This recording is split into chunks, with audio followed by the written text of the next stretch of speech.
चलिए हम स्टार्ट करते हैं क्लास 10 का चैप्टर नंबर 6 ट्राइंगल्स। इसका एक्सरसाइज 6.4 का क्वेश्चन नंबर 7। क्वेश्चन नंबर 7 में क्या गिवन है? Prove that the area of an equilateral triangle described on one side of a square is equal to the half the area of the equilateral triangle described on one of its diagonal. तो यहाँ पे हमें दो words देखने को मिले, equilateral और square. Equilateral का मतलब ये होता है कि एक ऐसा ट्राइंगल जिसकी क्या हो, तीनों साइड इक्वल हो, तो उसे हम क्या बोल देते हैं? इक्विलेटरल ट्राइंगल बोल देते हैं। इसमें हर एक जो एंगल होता है वो 60 डिग्री होता है। और अगर मैं बोलूँ स्क्वायर, तो स्क्वायर क्या होता है? एक क्वाड्रिलेटरल होता है जिसकी ऑल साइड क्या होती है? इक्वल होती है। और यहाँ पे हर एक एंगल कितना होता है? 90 डिग्री। तो इसे हम क्या बोलते हैं? स्क्वायर बोलते हैं। अब हम अपने क्वेश्चन पे आते हैं, क्या बोला गया है। पहले हम फिगर बनाएंगे। तो एक स्क्वायर बोला गया है, एक स्क्वायर मैंने बना दिया है ABCD।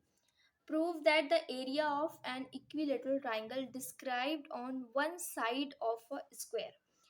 इस किसी भी मतलब एक स्क्वायर बनाया हुआ है, एक स्क्वायर का एक साइड के ऊपर क्या रखा गया है? एक इक्विलेटरल ट्राइंगल रखा गया है। फिर क्या बोला गया है? Is equal to the half the area of the equilateral triangle. एक और इक्विलेटरल ट्राइंगल बनाया गया है, ये कहाँ पे रखा गया है? Described on one of its diagonal. तो ये स्क्वायर है, स्क्वायर का एक डायगोनल है, मैंने बनाया BD। इसके ऊपर एक और इक्विलेटरल ट्राइंगल रखा है। तो हमें प्रूफ क्या करना है कि जो एरिया है, area of equilateral triangle described on one side of, जो इस साइड पे रखा गया है इसका एरिया, तो area of BEC is equal to the half किसका हाफ चाहिए? The area of the equilateral triangle, area of the equilateral triangle. अब ये कौन से ट्राइंगल की बात हो रही है? जो कि इसके डायगोनल पे, स्क्वायर के डायगोनल पे रखा गया है। तो स्क्वायर के डायगोनल पे कौन सा इक्विलेटरल ट्राइंगल रखा गया है? तो BFD।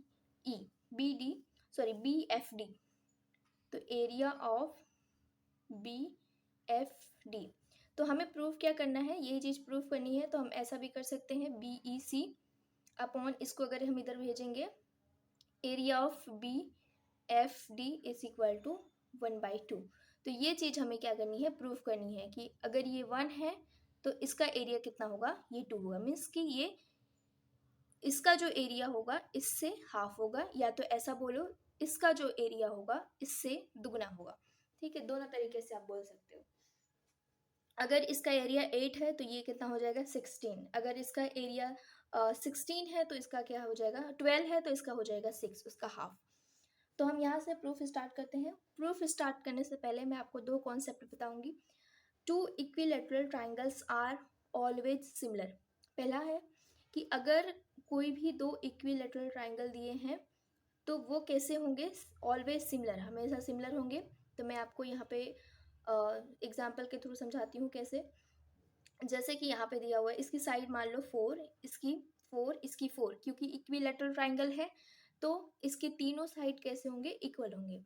अब यहाँ पे मान लो 8 और इसका 8, इसका 8, ये भी तीनों बराबर हो जाएंगे। अब इनका रेशियो निकालो तो 4/8 1/2 आएगा, 4/8 1/2 4/8, तो 1/2। तो मतलब सबका 1/2 1/2 1/2। जब किसी भी ट्राइंगल के अंदर उनके जो करस्पॉन्डिंग साइड का जो रेशियो होता है वो इक्वल होता है, तो वो दोनों ट्राइंगल कैसे होते हैं? सिमिलर होते हैं। तो ये हमारा पहला कॉन्सेप्ट हुआ, इसको हम यूज करेंगे प्रूफ करते टाइम। दूसरा है कि diagonal of a square is √2 of its side. अब क्या बोला गया है कि जो स्क्वायर का डायगोनल होता है वो √2 टाइम्स होता है किसके? साइड के। तो मैं इसको भी प्रूफ करती हूँ कैसे। जैसे आप कोई भी एग्जांपल ले सकते हो। यहाँ पे मैंने स्क्वायर बनाया, मैं मान लेती हूँ स्क्वायर की साइड कितनी है? 4। तो ये भी 4, ये भी 4 हो जाएगी, ये भी 4 हो जाएगी। और हमें ये डायगोनल निकालना है।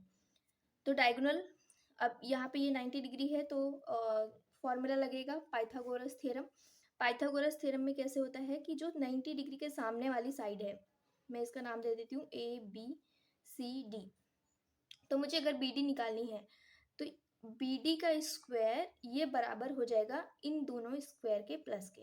मीन्स कि इनका स्क्वायर करो प्लस इसका स्क्वायर करो, तो 4 का स्क्वायर प्लस 4 का स्क्वायर, तो 4 का स्क्वायर कितना 16 प्लस 4 का स्क्वायर 16, तो ये कितना आ जाएगा 32। अब ये बी डी स्क्वायर की वैल्यू आई हुई है 32 बी डी स्क्वायर। अब इसको अगर हम बी डी की वैल्यू निकालेंगे तो 32 को हम कैसे लिख सकते हैं, 32 को हम 16 इंटू 16 टू ज़ा कितना होता है 32, तो 16 का रूट तो हमें पता है 16 किसका स्क्वायर है 4 का, तो 4 बाहर आ जाएगा और यहाँ पे ब्रैकेट के रूट के अंदर क्या बचेगा √2। तो आंसर क्या आया √2 और इंटू 4, तो 4 क्या था इसकी साइड थी, तो यहाँ पे यही चीज़ बोला गया है कि जो डायगोनल होगा वो स्क्वायर के जो √2 टाइम्स होगा इट साइड। अब मान लो कोई भी साइड, जैसे कि मैंने यहाँ पे 8 साइड मान लिया 8 8 8 करके, तो इसका जो डायगोनल होगा वो हमेशा √2 इंटू 8 होगा, या 8√2 लिखो, ये इसकी डायगोनल की लेंथ होगी। तो ये कॉन्सेप्ट नंबर 2 हुआ। अब क्या करते हैं अपना प्रूफ स्टार्ट करते हैं। तो प्रूफ में ये दोनों कॉन्सेप्ट हम यूज़ करने वाले हैं। तो सबसे पहले जो चीज़ हमें गिवन में है हम उसको लिखेंगे। तो गिवन में क्या दिया है, गिवन में हमें 2 ट्राइंगल दिए हुए हैं। एक तो सबसे पहले स्क्वायर लिखेंगे, स्क्वायर ABCD दिया हुआ है। इसमें हमने डायगोनल कौन सा खींचा है, with diagonal BD, with diagonal BD दिया है।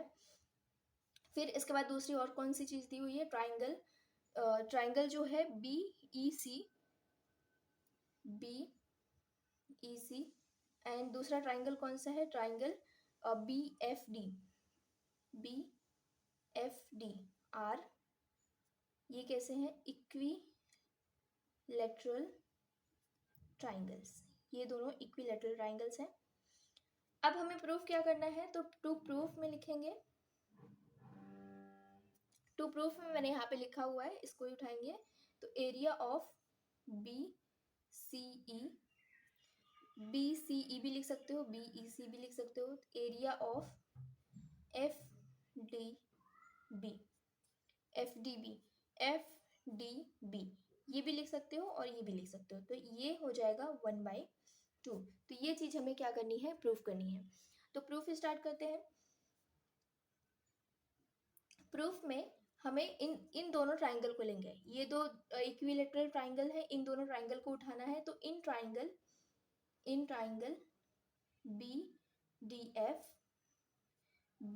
BDF एंड ट्राइंगल BCE, इन दोनों ट्राइंगल में अब हम क्या करेंगे, रेशियो लेंगे। जैसे कि मैंने यहाँ पे बताया कि 2 इक्विलैटरल ट्राइंगल्स क्या होते हैं, हमेशा सिमिलर होते हैं। तो इसका मतलब इनका जो रेशियो होगा वो बराबर होगा। अगर इनका रेशियो बराबर होगा तो इसका मतलब ये हुआ कि ये दोनों ट्राइंगल कैसे होंगे, सिमिलर होंगे।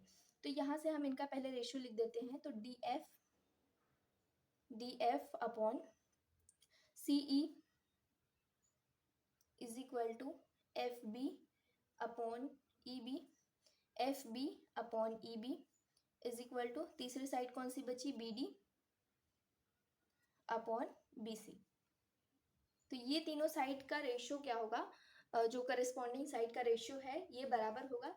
देयरफॉर हम यहाँ से ये चीज़ बोल सकते हैं कि जो ट्राइंगल है BDF is similar to triangle BCE। तो ये ट्राइंगल कैसे होंगे, सिमिलर होंगे। अब अगर ये दोनों ट्राइंगल सिमिलर होंगे तो हमने पढ़ा हुआ एक थ्योरम कि इनके जो एरिया का रेशियो होगा वो बराबर होगा square of the ratio of the corresponding side. यहाँ पे मैं वो थ्योरम लिखती हूँ, वी नो दैट जब दो ट्राइंगल सिमिलर हो जाते हैं तो इनका एरिया किसके बराबर होता है, इन सिमिलर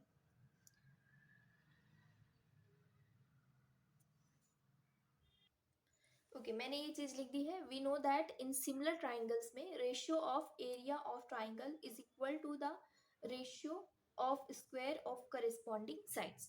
तो यहाँ पे हम दो ट्राइंगल जो लेकर चल रहे हैं इनका एरिया का रेशियो किसके बराबर होगा, तो area of BCE upon area of BDF। तो हम ये दोनों साइड यूज करेंगे, BC इस ट्राइंगल में BD यूज करेंगे।